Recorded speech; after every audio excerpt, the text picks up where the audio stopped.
everyone, today we're talking about the Mewing Pin in Brawl Stars. If you're wondering how to get it, let me explain. So the Mewing Pin is an adorable and exclusive pin featuring the cute Mewing character.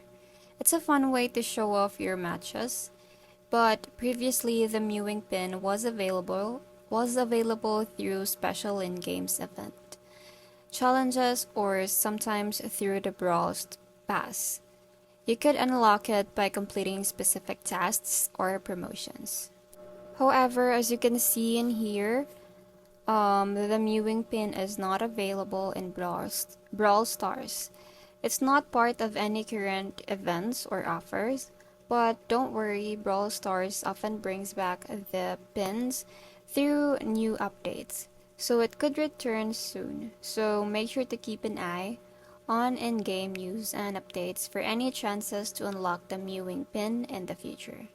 Thank you for watching, and I'll see you in the next one. Bye!